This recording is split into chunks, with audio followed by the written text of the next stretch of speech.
year 2017 Supreme Court 5017 Indira Jaising versus the petitioner in petition civil number 454 of 2015 is a senior advocate designated by the High Court of Bombay in the year 1986.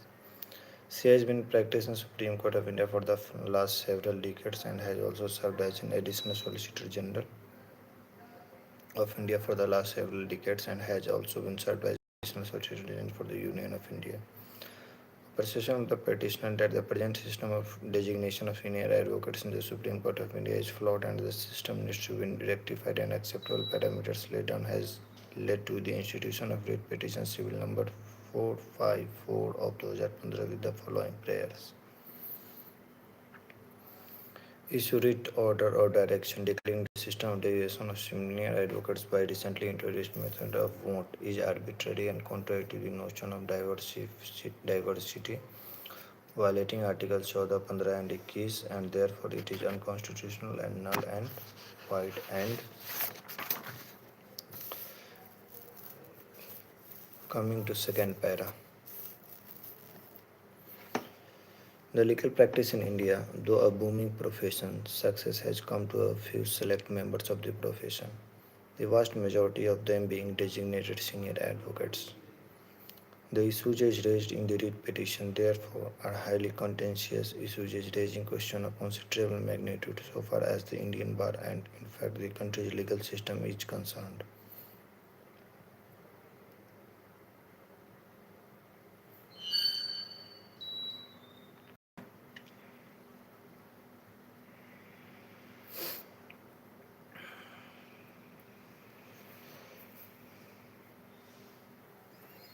Therefore, the highly contentious issue raising questions to be considerable magnitude so far as the Indian bar and, in fact, the country's legal system is concerned. Intervention applications, as expected, have been filed by several individuals and associations, including the Bar Council of India. The Attorney General for India was requested to appear in case and has been magnificently responded to the request of the court by remaining present throughout the prolonged hearing that had taken place.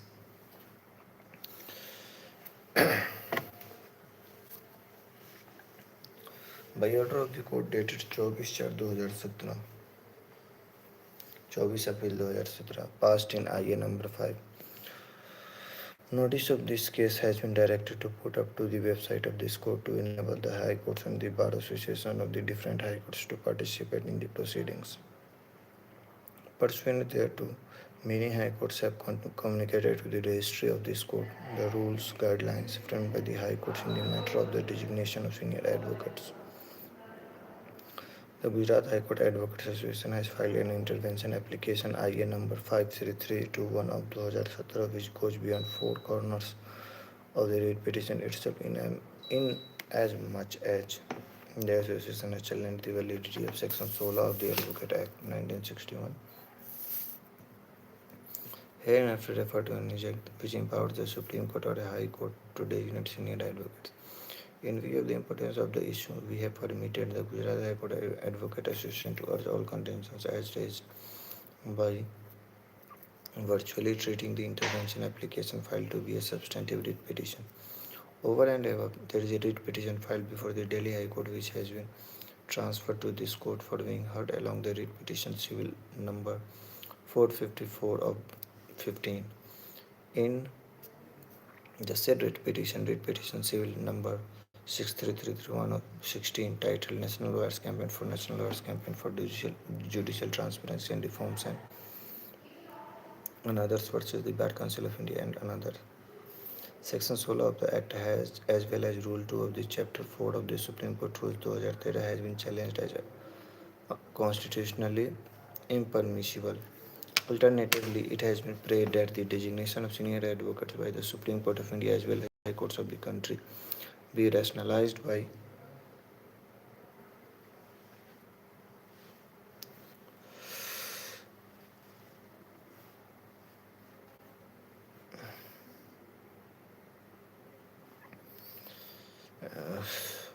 validity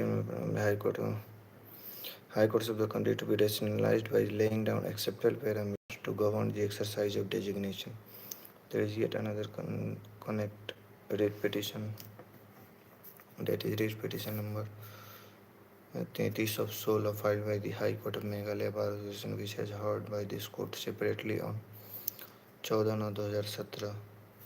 It is a forsaid writ petition. The validity of the guideline is framed by the High Court of Meghalaya have for designation of senior advocates on 13/1/2016 is under challenge by the aforesaid amendment. An advocate of any state of the country, so long as he himself is a designated senior advocate, and any senior advocate practicing in any high court has been authorized to propose the name of an advocate practicing in any court of the country for designation as a senior advocate by the High Court of Meghalaya.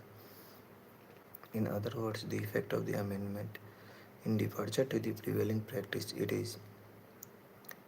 is to enable any senior advocate of any high court to propose the name of any advocate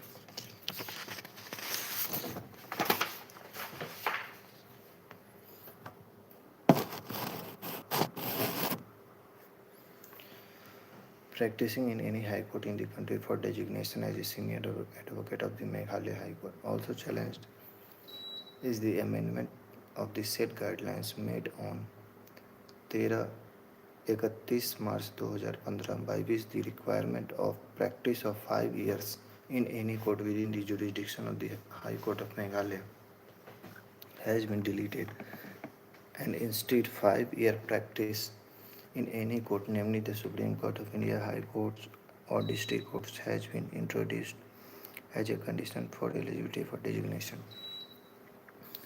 Writ petition number 819/16 also raises the very same questions. We will deal with each of the cases separately, and in order to which according to us the case should receive our consideration. Before embarking upon what has indicated above, it is necessary to go back into the history and traces the origin of what today has come to be recognized as a special class of advocates, namely senior advocates.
Para 22. We have considered the matter. Para 23. The exercise of the power vested in the Supreme Court and the High Courts to designate an advocate as a senior advocate is circumscribed by the requirement of due satisfaction that the concerned advocate fulfills the 3 conditions stipulated under Section 16 of the Advocate Act 1961, that is, ability, standing at the bar, and or third, a special knowledge or experience in law that the person seeking designation has acquired. It is not an uncontrolled, unguided, uncanalized power, though in a given case its exercise may partake such a character. However, the possibility of misuse cannot be a ground for holding a provision of the statute to be constitutional fragile. The consequences spelled out by the intervener, namely indulgence perceived to be shown by the courts to senior advocate, the effect of designation on the litigant public on account of the high fee charged its baneful effect on the junior members of the bar, the element of anti-competitiveness, etc., are untoward consequences occasioned by human failures. Possible consequences arising from a wrong, improper exercise of power cannot be a ground to invalidate the provisions of Section 16 of the Act. Recognition and qualities of merit and ability demonstrated by the depth knowledge of intricate questions of law.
तो तुम्हें पता था कि मैं अभी तक रुकी हुई हूँ? हाँ वो आवाज आ रही है ना, मैं भी बगल में बैठा। बताओ। ये रेशियो डेसिडेंटी और लीटर डिक्टा जो होता है, जैसे इंदिरा जयसिंह का केस है लीगल एथिक्स का, फाइल बनाना है तो कॉन्स्टिट्यूशन के एक्सपर्ट है सर। हाँ वही तो बीच में रखा हूँ इसलिए जिधर से हो रहे कॉन्स्टिट्यूशन सर पढ़ाएंगे। तो जैसे लास्ट में तो इसने गाइडलाइंस इशू कर दिए कि हम लोग हम ये सीनियर एडवोकेट के डेजिग्नेशन के लिए उसने इतने सारे गाइडलाइंस इशू कर दिए कि आगे से इन बातों का ध्यान रखा जाएगा, कमेटी बनेगी, ये सब वो सब यहाँ पे आके ख़त्म हो गया अभी dispose of the dispose the petition. अच्छा तो इसमें कौन सा जजमेंट है? इंदिरा जयसिंह वाला 2017 बताइए। तो ऐसा कोई डिमार्केशन नहीं होता, ये खुद पता लगाना पड़ता है कि रेशियो कैसे निकालते हैं। जैसे एक इंटरव्यू में जूरी के इंटरव्यू में भी पूछा, जज का इंटरव्यू चल रहा था, उसमें भी एक लड़के से पूछा कि किसी जजमेंट में से रेशियो डेसिमल कैसे निकालते हैं। तो ये बहुत टेक्निकल बात ही नहीं है, सिंपल सी बात है। जहाँ भी कोई डिसीजन लेते समय उसका रीजन लिखा होगा और रेशियो डेसिमल है। अब कोई डिसीजन नहीं लिखा है, केवल बातें लिख रहा, जज बात लिखा, कोई चीज़ बोला, उसका आधार नहीं दिया। आधार मतलब कोई इलीगल आधार या इलॉजिकल आधार नहीं, यानी लीगल आधार, ठीक है ना। लीगल पॉइंट किसी स्टेटमेंट को लिखते समय कोई लीगल पॉइंट लिखा, इस लीगल पॉइंट क्या है, किसी लॉ का कोई स्टैट्यूट का प्रोविजन लिखा कि भाई कॉन्स्टिट्यूशन ये कहता है, सीपीसी ये कहता है। जो जजमेंट के दो पार्ट ऑर्बिटर डिक्टा और रेशियो डेसिडेंडाई, वही रेशियो डेसिडेंडाई ही प्रेसिडेंट बनता है ना, वही ऑर्डर होता है, वही प्रेसिडेंट हो गया, मतलब वही लॉ हो गया, उसको फॉलो प्रेसिडेंट की लॉ है ना। इस केस में ये हेल्ड किया गया, वही ना होता है रेशियो। उसी रेशियो, अब इसमें बहुत सारी चीजें डिस्कस मिलेंगी। ऑर्बिटर डिक्टा मतलब ऑब्जर्वेशन होता है क्या? ऑर्बिटर डिक्टा में जो भी जजेस के ओपिनियन है, जो जिस पे कोई लीगल बेसिस नहीं है, बहुत सारी बातें लिख देता है जज में। कोई जज जो है बिना अनावश्यक बातें भी बोल देता है जज में, जो रिलीवेंट ही नहीं है, और जो एक सामान्य व्यक्ति होता है वैसे भी कुछ लोग लिख देते हैं। ये सब जो इन्होंने साइट किया कि आयरलैंड में कैसे चूज करते हैं सीनियर एडवोकेट, ऑस्ट्रेलिया में, सिंगापुर, तो ये सब और ये है और भी चीजें, जैसे मतलब अब ये तो जैसे ये जो बातें, कुछ बातें जो है डिस्कशन में चल रहा होता है, वो डिस्कशन में जो चल रहा है वो रेसोल्यूशन तो है नहीं। जब वहाँ पे टू द पॉइंट देखो जजमेंट जब आता है, ऑर्बिटर डिक्टा का मतलब ये भी है कि जैसे एक जो सीनियर कोर्ट की जो भी रूलिंग्स आती हैं ना, फाइंडिंग्स आती हैं, तो उससे हमेशा लोअर जुडिशरी उसे ध्यान में रखते हुए ही अपने डिसीजंस लेती है। जैसे उस केस में ये सब हेल्ड किया गया था, वो लिखा है कि एकदम से ऐसा नहीं हो फलाने केस में ये हुआ था, कि इसमें उसे ये हुआ फॉलो था, करते हुए अपने डिसीजंस को उससे कनेक्ट करके रखती है। लेकिन ऐसा भी तो कभी हो सकता है कि किसी केस में लास्ट में डिसीजन ना दे के बीच में भी कहीं पे नहीं ऐसा डिसीजन जो होता है, जैसे आप देखोगे वो एक कहानी की तरह बताते हैं। हाँ, वो डिपेंड करता है कि कैसा जजमेंट है। जैसे मान लो जो लोअर कोर्ट होता है उसके जजमेंट में फैक्ट्स भी लिखे जाते हैं, हाई कोर्ट और सुप्रीम कोर्ट में फैक्ट्स नहीं लिखे जाते। वो कोर्ट की उसमें क्वेश्चन ऑफ लॉ रिजॉल्व करना होता है ना, तो टू द पॉइंट लिखा रहेगा। जो जैसे फैक्ट इन इश्यूज है, जैसे fact in issues point wise होगा। फैक्ट इन इश्यूज हमें क्वेश्चन फॉर्म में होता है कि whether this right is in favour of A और not, this is the question. And तो उसी क्वेश्चन के साथ जो आंसर में वो जजमेंट का पॉइंट भी वही रहेगा कि पॉइंट नंबर 1 का जो फैक्ट इन इशू है उसका डिसीजन ये है, पॉइंट नंबर 2 का जो फैक्ट इन इशू है उसमें ये भी लिखा होता है ग्रांटेड और डिसमिस्ड और रिजेक्टेड और पेनल्टी लगाई गई है या क्या। जितना पॉइंट्स होते हैं ट्रायल कोर्ट वाला, हां नहीं इसमें भी हाई कोर्ट में भी, लेकिन हाई कोर्ट में फैक्ट्स नहीं रहेगा। जैसे अब ये है ना हाई कोर्ट और सुप्रीम कोर्ट का जजमेंट है, इसमें देखो फैक्ट्स नहीं मिलेगा कि इस केस में हुआ क्या था, एक्चुअल फैक्ट्स नहीं है, सीधा क्वेश्चन ऑफ लॉ रिजॉल्व किया गया है कि this is the question of law and what will be the reason decision on that particular. तो ये स्टार्टिंग वाले ऑर्बिटर डिक्टा होते हैं। ऑर्बिटर डिक्टा का क्या मतलब? स्टार्टिंग वाले से मतलब नहीं है, इसी में जब मैं मान लीजिए जब एक पॉइंट है, इस पॉइंट को इस क्वेश्चन ऑफ लॉ को रिजॉल्व कर रहा है, इसमें बहुत सारी चीजें लिखी, ये हुआ वो हुआ ये हुआ। अब यहाँ पे ऑर्बिटर डिक्टा क्या है कि वो ओपिनियन ऑफ द जज, ओपिनियन ऑफ द जज लिखो, ओपिनियन ऑफ द जजेस। अब जजेस का ओपिनियन आधारहीन भी हो सकते हैं। ऑब्लिगेशन होता है ना, ऑब्लिगेशन वर्ड से उसे रिजेंबल करके बनाया गया ऑर्बिटर डिक्टा, जैसे ओबीडिएंट समझते हैं ना, कि तुम किसी बात को मानोगे, तो सजेशन की तरह दिया गया है। इसमें लैटिन वर्ड ये है, अथॉरिटेटिव communicative। इफेक्ट नहीं रखता, सजेसिव इफेक्ट रखता है, पर्सुएसिव इफेक्ट रखता है। और जो रेसिडेंडाई होता है वो प्रेसिडेंट माना जाएगा, यानी अथॉरिटेटिव इफेक्ट रखेगा, उसको मानना ही पड़ेगा और सबॉर्डिनेट, उसे तुम इग्नोर नहीं कर सकते। लॉ की तरह ट्रीट किया जाएगा उसको। सुप्रीम कोर्ट और हाई कोर्ट, तो उसी को हम लोग बोलते हैं कि in this case it was held that वही रेशियो वाला reason is a precedent for all subordinate courts, है ना, प्रेसिडेंट। मेरा भी चैनल है, मैं भी यूट्यूब पे ये हमसे पढ़ के देखूंगा जरूर। हमसे पढ़ के चैनल पे पढ़ाएगा। मैम ऐसा थोड़े होता है। अच्छा करो, क्या दिक्कत है, लेकिन कुछ भी नहीं, चैनल पे नहीं पढ़ाएंगे, मैं अपने लिए पढ़ रहा था तो नहीं तो एक अच्छा नहीं लग रहा था ना, जैसे तुम ऑनलाइन आते हो ना, तो फिर अगर एक बार खो दोगे ना, दूसरी बार आदमी विजिट नहीं करेगा, इसलिए पूरा अच्छे स्टडी करके ही वहाँ बोलना चाहिए। हाँ है ना, इसीलिए तो बड़े बड़े टीचर भी जल्दी आते नहीं ऑनलाइन, क्योंकि फेथ बनाना पड़ता है। एक बार अगर फेथ टूट गया तो आपका जो जैसे होता है ना, बनिए का जो दुकान होता है वो टूट जाती है, उसी तरह से जो अगर ऑनलाइन प्लेटफॉर्म अब पे मेरे क्लास में एक लीगल गुप्ता है सर, वो बहुत कमाता है, उसके लाखों फॉलोअर्स तो हैं। अच्छा अगर व्यू इसी दे रहा होगा क्लास में। तभी, बाद में नहीं तो इग्नोर कर देगा आदमी, अनसब्सक्राइब कर देगा, रिमूव कर देगा, क्यों देखेगा वो? ठीक है, ठीक है sir.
So, para 19 onwards is the ratio of this judgment. Para 19 to last para is para 37.